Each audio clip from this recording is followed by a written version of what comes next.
오늘 우리가 읽은 본문은 이렇게 그 첫 마디를 시작합니다. 천사 가브리엘이 하나님의 보내심을 받들어. 하나님이 직접 나서고 있고, 천사 가운데 그저 시간 나는 어떤 천사가 아니라 가장 최고의 위치에 있는 가브리엘 천사가 직접 나와서 하나님의 그 지시를 받들므로 일이 시작되고 있다. 대단히 심각한 일이 매우 신중하게 진행되고 있는 모습을 우리에게 보여주고 있습니다. 하나님께 지시를 받은 이 천사가 마치 약도를 하나 손에 가졌듯이 그 지시를 수행하기 시작합니다. 갈릴리라는 지역으로 가서 갈릴리 지역 가운데에서도 다시 나사렛이라는 동네를 찾아가서 나사렛이라는 동네에 살고 있는 많은 사람들 가운데 한 여자를 향해 찾아갑니다. 그리고 드디어 그 여자와 마주치게 됐습니다. 천사 가브리엘이 그 여자를 만나자마자 첫 마디에 하는 말이 이것입니다. 은혜를 받은 자여. 그리고 그 말을 듣고 멍하니 있는 이 여자에게 천사가 다시 이야기를 합니다. 네가 하나님께 은혜를 입었느니라. 은혜를 받은 자요, 네가 하나님께 은혜를 입었느니라. 그리고 천사가 은혜를 받은 이 여자, 하나님께 은혜를 입은 이 여자, 받았다는 그 은혜가 구체적으로 무엇인가, 그 은혜의 구체적인 내용이 무엇인가를 말하기 시작합니다. 한마디로 말하면 너 애가 졌어. 이것이었습니다. 마리아가 어땠을까요? 이 시대의 처녀가 애를 가지면 동네에 내어놓고 길바닥에서 동네 사람들이 돌로 쳐 죽여도 괜찮은 그런 일입니다.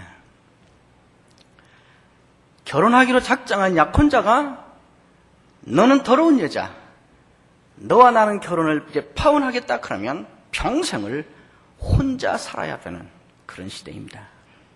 만약 그의 아버지가 너는 이제 더 이상 내 딸이 아니다, 너는 그런 짓을 했으니 하고 아버지가 그 딸을 버리면 목숨을 부지하기 위해서 평생을 길거리에 나가서 구걸을 하든지 아니면 매음굴에 들어가서 창녀로 평생을 살아야 되는 그런 일입니다. 이것이 은혜가 될까요? 마리아가 어땠을 것 같아요? 만약 하나님께서 직접 가브리엘 천사를 불러서 지시를 하셔서 그 약도를 가지고 가브리엘 천사가 찾아오시는데 대한민국 서울에 찾아와서, 잠실이 어딘가? 잠실 찾아와서 아시아 선수촌 아파트가 어딘가? 아, 여기구나. A단지 상가가 어디야? 여기구나. 남포교회 여기구나.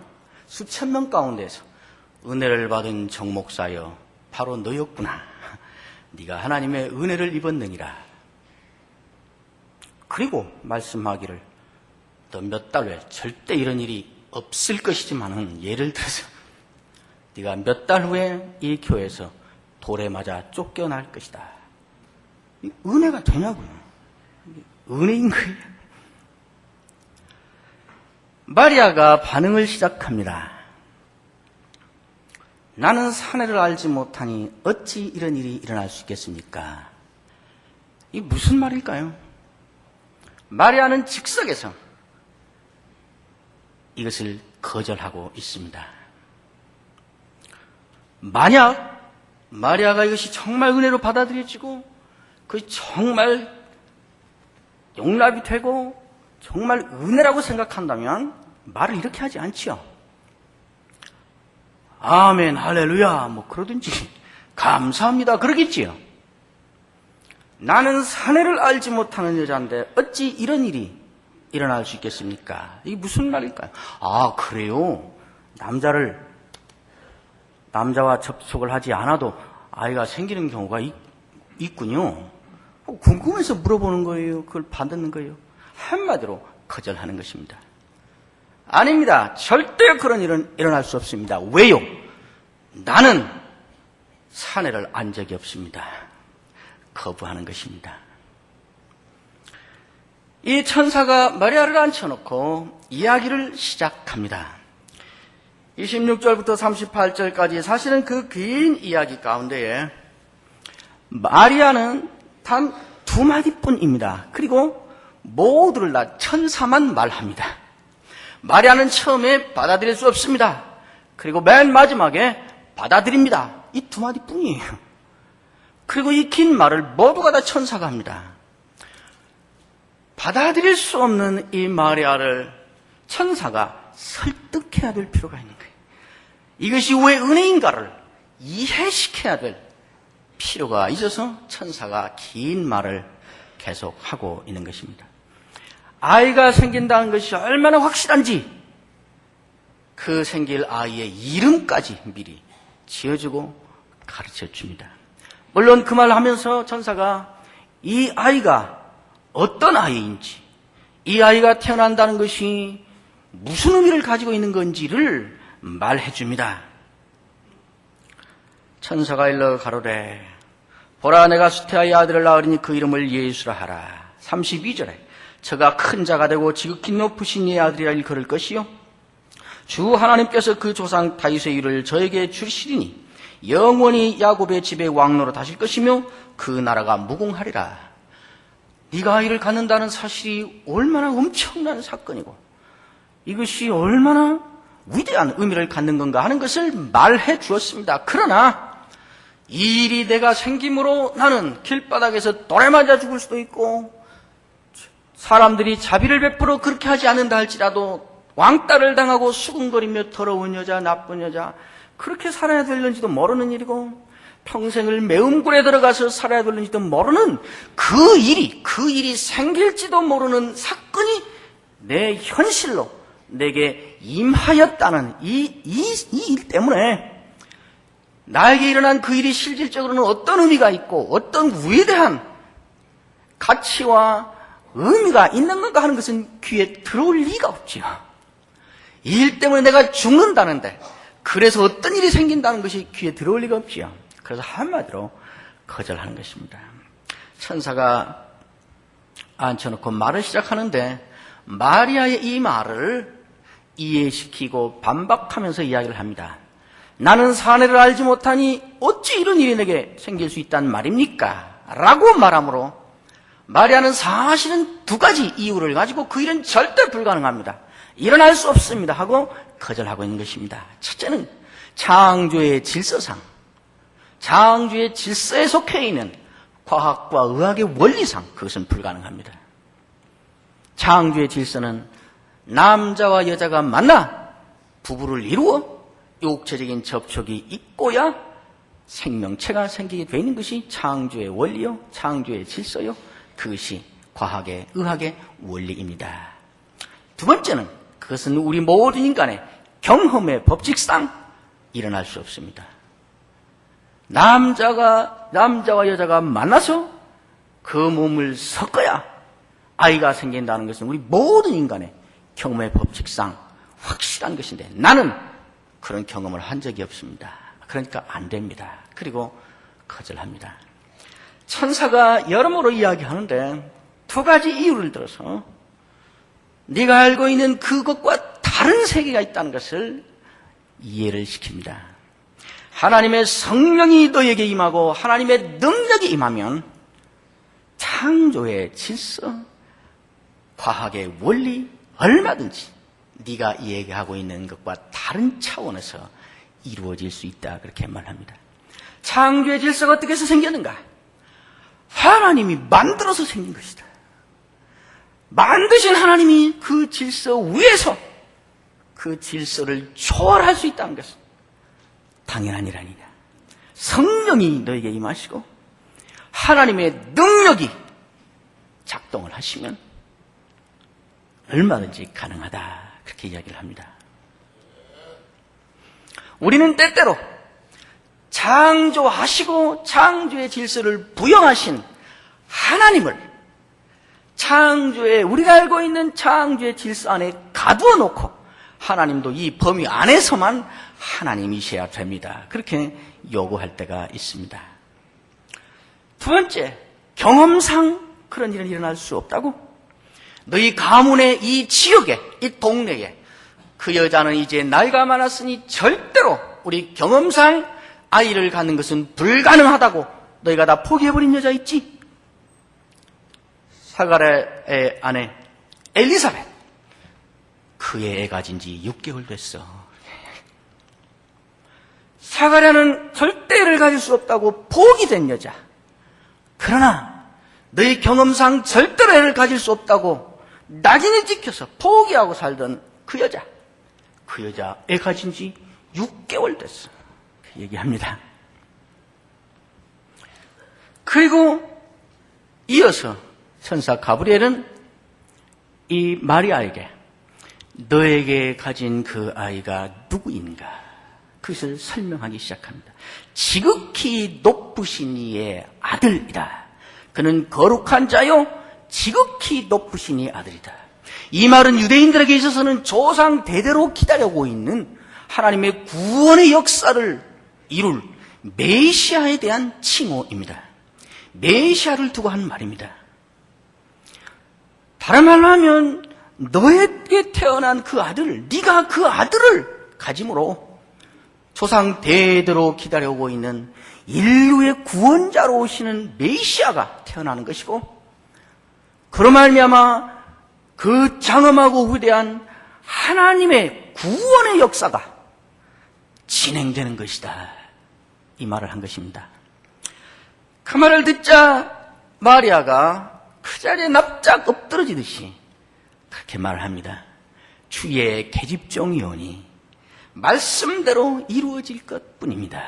그리고 받아들입니다. 마리아는 이 말을 지극한 감격과 감동과 흥분에 차서 이 말을 하고 있습니다. 그냥 그렇다면 별 수 없지, 팔자소관으로 돌리고 받아들여야지, 어떻게 하겠는가? 그래요? 그러면 그런 걸로 하지요. 어떻게 하겠어요, 제가? 그렇게 받아들인 게 아니고, 정말 감격에 차서, 감동에 차서 그걸 받아들인 것입니다. 그걸 어떻게 아는가? 그 뒤에 일어난 일 보면 알지요. 이 말을 하자, 가브리엘 천사가 만족함으로, 이제 자기를 다 끝낸 그런 마음으로 떠나갑니다. 38절에 마리아가 그 말을 하자 천사가 떠나가니라. 그리고 그 다음에 마리아는 멀리 떨어져 있는 동네에 있는 이 엘리사벳을, 산중에 살고 있는데 고원지대인데 거기를 빨리 갔다 달려서 가고 있습니다. 어쩔 수 없어서 그냥 죽느니 받아들인 게 낫지, 팔자가 그렇다면 그렇게 해서 받아들인 사람이 엘리사벳을 향하여 이렇게 숨을 헐떡거리며 달려가겠습니까? 그리고 그 엘리사벳을 만나고 그 유명한 마리아의 노래를 지어 부릅니다. 46절부터가 마리아의 노래지요. 내 영혼이 주를 찬양하며 내 마음이 하나님 내 구주를 기뻐합니다. 왜냐하면 나같이 비천한 계집종을 돌아보셨기 때문이다. 누가 감히 나를 비천한 여자라 하겠는가? 이제 이후로 만대에 나를 복 있는 여자라 일컬으리라. 그리고 찬송을 부릅니다. 무엇 때문일까? 무엇이 조금 전에 절대로 그런 일은 일어날 수 없습니다. 그건 경험의 법칙에도 맞지 않고 과학과 창조의 질서에도 맞지 않고 나는 그런 억울하고 원통한 일을 당할 행동을 한 적이 없습니다 하고 거절한 마리아가 어떻게 이렇게 감격에 차서 주의 말씀대로 내게 이루어질 것뿐입니다. 그것이 내가 만대의 복 있는 여자요, 더 이상 비천한 여자가 아닌 존재로 만드는 방편입니다 하고 고백하고 그것을 즐거워하게 됐을까요? 마리아의 생각에, 마리아의 가치관에, 마리아의 세계관에 중대한 변화가 일어난 것입니다. 이게 무엇인가? 은혜라고 하는 것이 무엇인가? 무엇이 은혜인가 하는 것에 대한 확인이요, 깨달음이요, 혁명적인 인식의 변화입니다. 우리는 자주자주 은혜라고 하는 것은 내가 원하는 것을 받는 것, 내가 평안하고 순탄한 인생을 사는 것, 어쨌든 내게 좋다고 생각되는 것을 받는 것을 은혜라고 생각할 때가 많이 있습니다. 실제로 그렇습니다. 그러나 오늘 이 마리아 사건은 하나님이 우리에게 주시는 은혜라고 하는 것은 그보다 훨씬 더 높은 차원과 깊은 깊이와 넓은 넓이를 가지고 있다고 우리에게 선언하고 있는 것입니다. 마리아가 부르는 노래를 잘 살펴보면, 그리고 마리아를 설득시킨 가브리엘 천사의 말씀의 내용을 잘 살펴보면 그것이 분명히 드러납니다. 은혜라고 하는 것은 무엇인가? 마리아는 왜 이렇게 희열하고 감격하고 담대한가? 하나님이 진행하시는 그 구원 역사에, 하나님이 이끄시는 하나님의 역사에 내가 사용되고 있다는 것, 내가 쓰임받고 있다는 것, 그것이 은혜라는 것을 깨달은 것입니다. 은혜는 무엇인가? 하나님이 진행하는 역사에, 하나님이 이루어가시는 구원 역사의 진행에, 하나님이 이루어가시는 어떤 하나님의 일에 내가 쓰이고 있다는 것, 내가 사용되고 있다는 것, 그것이 은혜인 것입니다. 마리아는 그 은혜를 받은 것이었습니다. 그리고 마리아는 이제 그 사실을 깨달은 것이었습니다. 우리가 어떤 처지에 있는가 하는 것이 은혜가 아니라 우리의 처해 있는 그 처지가 어떤 의미를 가지고 있는가 하는 것이 은혜인 것입니다. 그 천사는 마리아를 데리고 앉아서 계속 그걸 가르치는 것입니다. 네가 이 일로 말미암아 돌에 맞아 죽을런지, 동네에서 쫓겨날는지, 네 인생이 어떻게 곤두박질 칠는지 그건 알 수 없지만은, 그러나 너에게 일이 이루어지고 있다는 이것은 그 일로 네가 메시아의 어머니가 돼서 하나님이 진행하시는 위대한 구원 역사에 결정적인 도구로 사용되는 일이 너에게 임한 것이다. 이것이 너에게 은혜이다. 그러므로 너는 은혜를 입은 여자요, 하나님의 은혜가 너에게 임하였다. 이렇게 말한 것이고, 마리아는 그것을 깨달은 것입니다. 하나님은 우리를 사용하시기를 원하십니다. 그리고 다 사용하십니다. 그러나 우리를 사용하시는, 우리 쪽에서 말하면 우리가 쓰임받는 그 구체적인 모습은 사람에 따라 다르기도 하고, 같은 사람이지만은 사건에 따라, 상황에 따라 달리 나타나기도 합니다. 박영선 목사님이 언제나 말씀하시듯이 어떤 사람은 높여서 사용하시기도 하고 어떤 사람은 낮추어 사용하시기도 합니다. 부자로 만들어 쓰시는 사람이 있고 가난하게 하셔서 쓰시는 사람이 있습니다.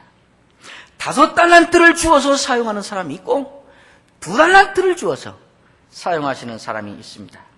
사도 요한은 살려서 쓰신 사람이고 스데반은 죽여서 쓰신 사람입니다. 하나님은 자기 자신의 독생자 아들인 예수를, 자기의 독생자 아들을 죽여서 사용하셨습니다. 예수님은 인류 구원의 구세주가 되고 메시아가 되고 구원자가 되는 위대한 사명을 받았습니다. 놀라운 사명을 받았습니다. 그러나 그 사명을, 그 은혜를 성취하는 구체적인 방편은, 그 직임을 감당하도록 쓰임받은 구체적인 삶의 현장의 모습은 십자가에서 죽는 것이었습니다. 모욕과 멸시를 당하는 것이었습니다.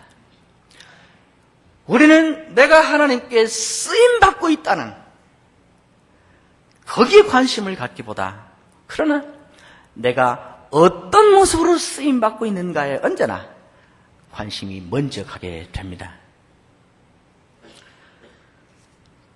때때로는 평탄하고 순탄하고 성공하는 모습으로 쓰임받는 사람들이 있고, 때때로는 실패하고 넘어지고 자빠지는 그런 고난의 현장의 모습으로 쓰임받는 사람이 있습니다. 그러나 하나님께서 그의 역사를 진행하기 위하여 이 두 종류의 사람을 다 쓰고 있다는 데 있어서 둘 다 하나님의 은혜를 누리고 있는 것입니다. 다만 쓰임받고 있는 그 방편이, 그 모습이 다른 것뿐입니다.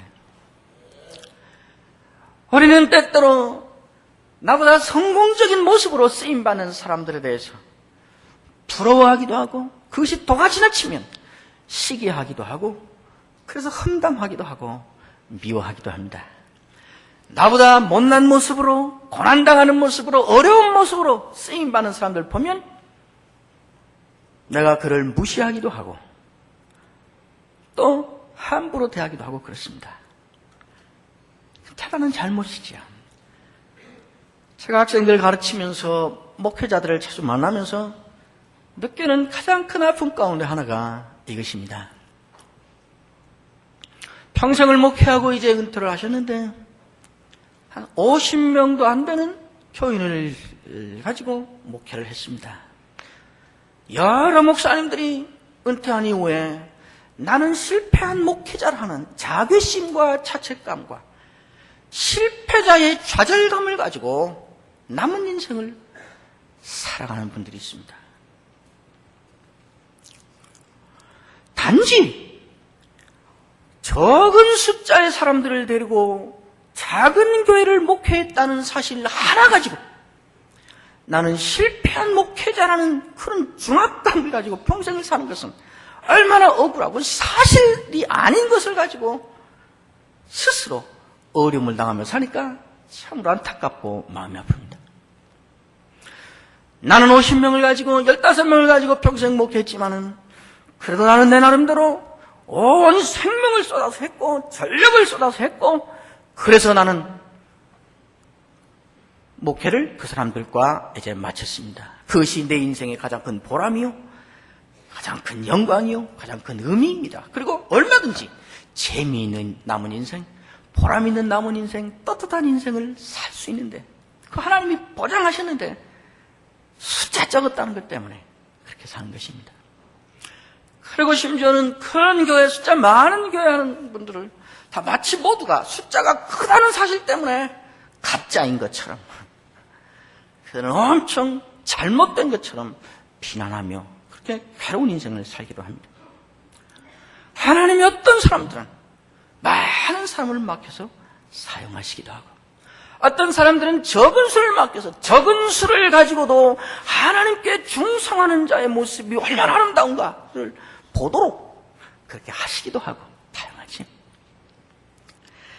문제는 내가 하나님께 쓰임받고 있다는 것, 내가 하나님께 사용되었다는 것, 하나님의 역사를 위하여, 하나님의 역사의 진행을 위하여 내가 쓰였다는 것, 그것이 우리의 은혜인 것입니다. 쓰임받은 구체적인 현장의 모습은 아픔일 수도 있고 눈물일 수도 있고 즐거움일 수도 있고 큰 것일 수도 있고 작은 것일 수도 있고, 그것은 하나님이 그렇게 부르신 것입니다. 마리아는 이 진리를 깨달은 것입니다. 그리고 사도들은 이 진리를 깨닫고 살았다고 생각합니다.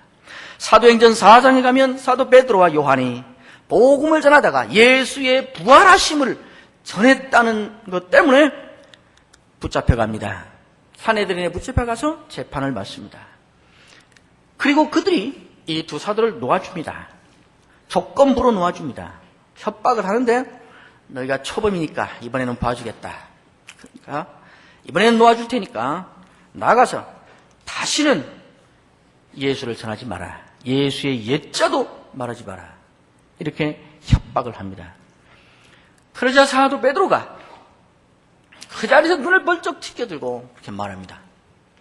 사람을 어떻게 보고 그러냐? 우리가 하나님 앞에서 하나님 말을 듣겠느냐, 너희 말을 듣겠느냐, 우리를 어떻게 보고 그러냐? 우리는 눈으로 보고 들은 것을 전하지 않을 수 없다. 그러고 가버립니다. 가서 또 전합니다. 그러다가 다시 붙잡혀 왔습니다. 이번에는 산헤드린이 재판을 하고 마지막 결론을 내리기를 이 사람들을 집사하게 패서 놓아주자. 붙잡혀왔습니다. 그래서 이들을 직사하게 드디어 패서 놓아주었습니다. 실컷 얻어맞고 이 두 사람이 어떻게 하는가? 사도행전 5장 40절 41절이 이렇게 맞고 풀려나는 이들의 모습을 우리에게 보여주고 있습니다. 사도행전 5장 40절, 저희가 사내들인의 이 결정 내린 것을 옳게 여겨서 저희가 사도들을 불러들여 채찍질하며 예수의 이름으로 말하는 것을 금하고 놓으니. 41절, 사도들은 그 이름을 위하여 능욕받는 일에 합당한 자로 여기심을 기뻐하면서 공의 앞을 떠나니라. 휘말로 하면 부르다가 식사하게 패고 이제 다시는 그러지 마라 하고 놓아주었더니 좋다고 노래 부르고 박수치고 기뻐하면서 가는 거예요. 왜 그러는가? 하도 고문을 많이 당해서, 물고문, 고춧가루 고문, 매고문, 하도 고문을 당해서 정신이 까닥 돌아가지고 그냥 제정신이 아니어서 그러는가? 아니면 하나님이 초자연적인 특별한 기적으로 은혜를 주셔서 아무리 맞아도 그것이 하나도 안 아프고 그냥 재미있어지는 그런 기적이 일어나서 그러는가? 그렇지 않습니다. 맞고 안 아플 사람이 어디 있습니까? 그래서 41절은 우리가 착각하지 않도록 분명하게 이들이 왜 이렇게 그렇게 매를 맞고도 좋아하며 기뻐하며 노래하며 박수치며 거기를 떠나가는가 하는 이유를 거기 말해놨습니다. 사도들은 그 이름을 위하여 능욕받는 일에 합당한 자로 여기신 것이 기뻐서 그랬다. 매 맞아서 아프지만은 또 힘들고 고통스럽지만은 서럽지만은 그러나 내가 당하고 있는 이 아픔의 의미가 무엇인가를 애들은 본 것입니다. 내가 이렇게 당함으로 사실은 주 예수 그리스도 부활하신 우리 구주의 이름을 위하여 쓰임받고 있는 것이다. 내가 그분의 이름을 위하여 그의 역사를 위하여 사용되고 있는 것이다. 이런 방법으로 그것을 알고 보니까 이들은 그렇게 그것이 기쁨이 되었다는 것입니다. 마리아에게 은혜가 있기 때문에 처녀가 이를 낳아도 괜찮고 오히려 동네 사람이 다 존경해 주는 것이 아닙니다. 그 은혜를 받은 것이 아닙니다. 애를 가졌기 때문에 돌에 맞아 죽을지 모르는 현실은 그대로 있는 것이고, 그러나 그런 현실이 갖고 있는 의미 때문에 하나님의 구원의 역사에 참여하고 있다. 하나님의 역사 진행에 쓰임받고 있다는 그 의미 때문에 그 현실을 오히려 즐거워하는 능력을 얻게 된 것입니다. 골로새서 1장 24절에 가면 사도 바울이 참으로 희한한 말씀을 거기 하고 있습니다. 골로새서 1장 24절에 보면 골로새 교회를 향해서 사도 바울이 보낸 편지입니다. 내가 이제 너희를 위하여 받는 괴로움을 기뻐하고 그리스도의 남은 고난을 그의 몸된 교회를 위하여 내 육체에 채우느라.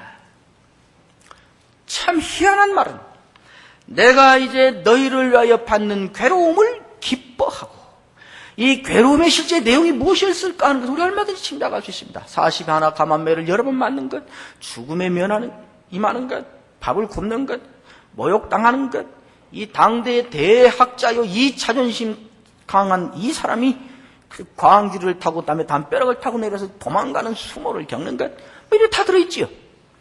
그런데 여기서 고백하기를 나는 그 괴로움들을 기뻐한다. 왜 기뻐하는 걸까요? 사도 바울은 특별한 은혜를 받아서 아무리 맞아도 안 아프고 아무리 모욕을 당해도 괜찮고 그래서 그런 걸까요? 맞아서 안 아픈 사람이 어디 있습니까? 밥 굶어서 배고프지 않은 사람이 어디 있고 모욕당해서 자존심 상하지 않은 사람이 어디 있습니까? 왜 그것이 기쁜 거예요? 사도 바울은 자기가 처해 있는 이 괴로움의 현실, 괴로움 자체에 주목하고 있는 것이 아니라 내가 당하고 있는 이 괴로움이 갖고 있는 의미에 주목하고 있는 것입니다. 그 자체를 보면 괴로운 것이고 창피한 것이고 짜증나는 것이고 분노가 생기는 것이고 힘든 것이고 서럽고 슬픈 것이고, 그렇지만 그것이 가지고 있는 의미를 보니까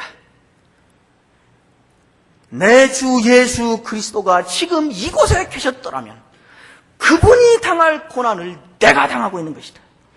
그리스도의 남은 고난을 내 육체에 채우노라 하는 말이 그 말입니다. 그렇게 해놓고 보니까 내가 이 어려움을 당하고 있는 동안 나는 사실은 예수가 되고 있는 것이구나. 예수님이 여기 계셨더라면 그분이 당할 그 어려움을 내가 대신 당하고 있는 것이고, 그런 의미에서라면 내가 지금 이 일에 있어서는 예수님이 되고 있는 것이다. 이 일을 깨닫는 것입니다. 그렇게 생각하고 보니까 그것이 즐거움이 된 것입니다. 하나님께 쓰임받고 있다는 것, 하나님께 사용되고 있다는 것, 그것이 은혜인 것입니다. 그 은혜가 실현되는 구체적인 현실의 모습은 각각 다를 수 있습니다. 그러므로 평탄하게 순탄하게 성공적인 모습을 가지고 풍성한 삶의 모습을 가지고 하나님께 쓰임받는 사람을 시기할 일이 없습니다. 미워하고 그들에게 분노할 이유가 없습니다. 내가 이렇게 어려운 모습으로, 이렇게 비참한 모습으로 쓰임받고 있다는 것 때문에 죄책감을 가질 필요도 없고 기죽을 필요도 없고 위축될 필요도 없습니다. 돌에 맞아 죽을 위험이 코앞에 닥쳤으나 누가 나를 감히 비천한 여자라 하겠는가. 내 영혼이 주를 찬양하며 내 마음이 내 하나님 내 구주를 기뻐합니다. 이제 이후로 만세에 나를 복 있는 여자라, 그렇게 말할 것입니다. 왜냐? 하나님이 진행하시는 메시아로 말미암은 이 큰 구원의 역사에 내가 사용되고 있고 쓰임받고 있기 때문이고, 나는 그 은혜를 받은 사람이기 때문입니다. 우리의 현실의 모습이 어떠하든지 그 모습으로 내가 하나님께 쓰임받고 있다는 것 때문에 때로는 한없이 나를 낮추어 겸손해져야 되겠고, 때로는 한없이 나를 부추겨서 담대해야 되겠습니다. 이 놀라운 은혜가 우리의 삶의 현장에서 매일매일 일어나는 그러한 복이 있기를 축원합니다. 기도하십시다. 하나님께서 천사 하나만 동원하셔도 거뜬히 해치울 더 위대하고 더 아름답고 영광스럽게 이루실 일들을 벌레와 같고 무능하고 나태한 인간 우리를 동원하여 참아가시며 사용하시는 것을 감사합니다. 하나님의 그 역사 진행에 나 같은 것이 동원되어 쓰임받는 은혜를 입은 것을 감사하며 감격하며 살게 하옵소서. 그것 때문에 때로는 나의 높음과 귀함과 부자임과 풍성함과 성공적인 것들을 인하여 더 겸손해지게 하시고, 그 사실을 인하여 나의 참으로 부끄러움과 비참함과 못남들이 오히려 담대해지는 그러한 은혜를 누리게 하옵소서. 예수님의 이름으로 기도하옵나이다. 아멘.